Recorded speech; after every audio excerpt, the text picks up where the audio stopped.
Hello. Today we are going to be talking about how to teach a rhyming lesson.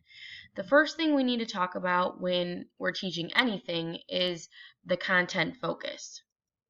So, what is a content focus, and it's important in the overall context of the content area.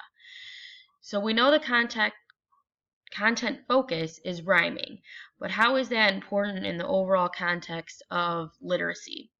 Rhyming is a fundamental phonological awareness skill that directly correlates to language and literacy.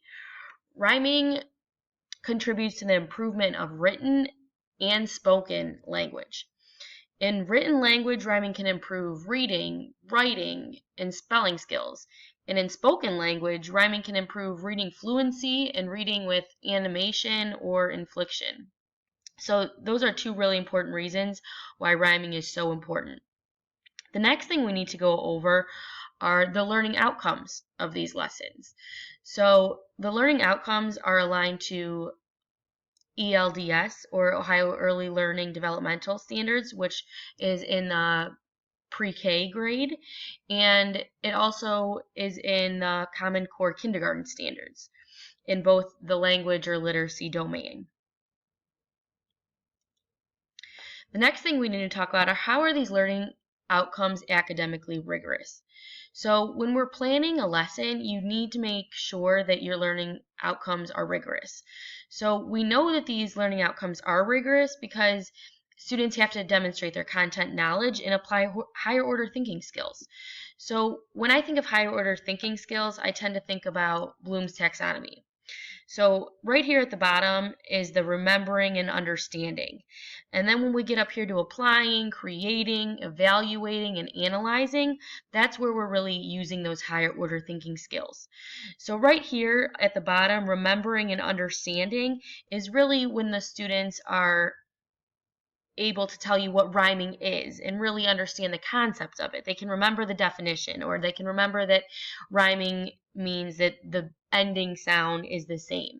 So then we have to move up to applying this information in new situations. So being able to hear two words and saying, oh, I know those rhyme. And then we want to eventually get to that creating. So they're able to produce their own rhyming words. And that's where we're really talking about those higher order thinking skills. Next, we want to talk about, just like every other lesson, again, what's the prior knowledge and skills the students need to know in order to achieve these learning outcomes. So, rhyming, you need to know a few things before you can really understand the skill. You need to expose students to word patterns through repeated readings or rhyming read-alouds or songs or nursery rhymes. Those are really important things to expose students to before we get to the actual concept. Students also need to be able to recognize audible short vowel and consonant sounds in word patterns. So not necessarily know what a consonant or a vowel is, but be able to hear those sounds. So they need to be able to hear them to recognize and be able to eventually produce those words. Next, we need to talk about some differentiation, just like, again, in every other lessons. So how should you really differentiate instruction? I like to go off three really important things. You need to make sure you base your instruction on the student's learning style, the student's interests, and really their current understanding of the content. What strategies can I use to differentiate instruction? So there are tons of strategies we use to differentiate instructions. They include, providing inquiry-based activities to students, providing multisensory instruction, providing individualized feedback, providing choice activities. All of those are really great differentiate instruction for all students. Then we kind of fall under what kind of instruction we can give to those low or high students.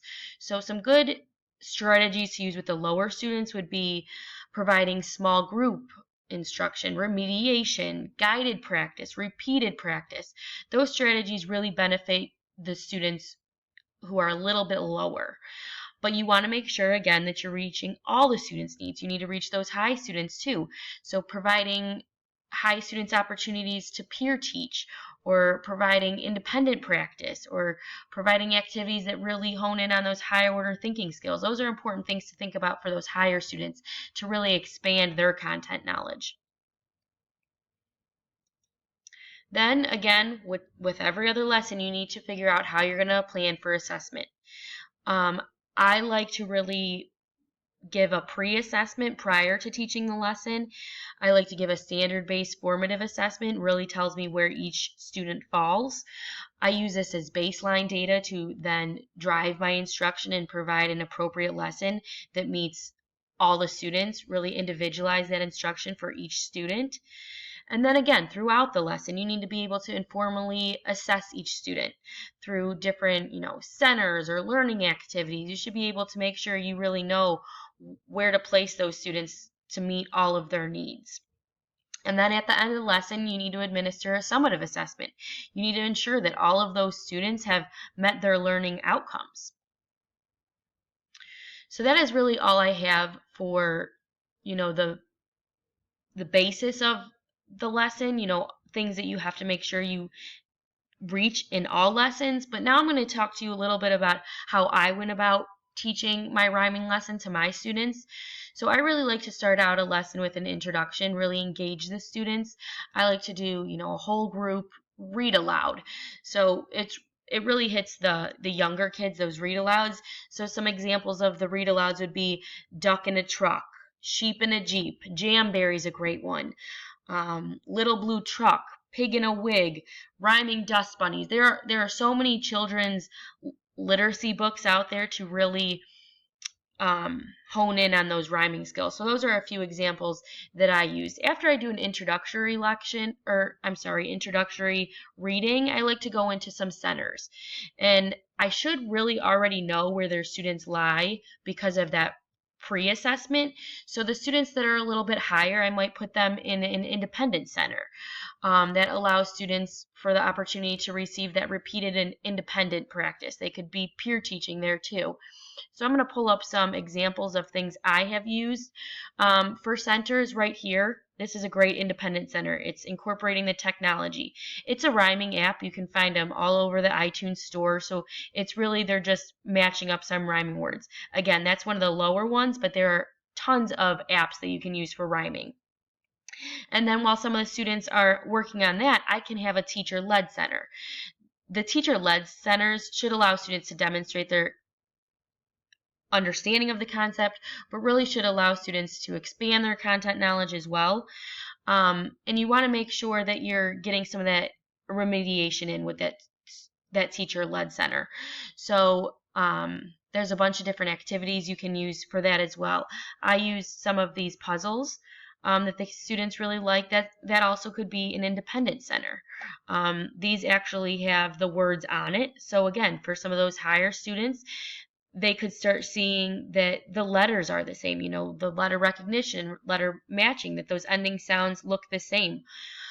This is also a game I use. This is, they're matching these cards to items in the house that match. There's a bunch of different centers and activities that people can use, but making sure that, again, they're individualized to each student. That is all I have for you today. If you have any questions, feel free to email or phone call. My line is always open. Thank you.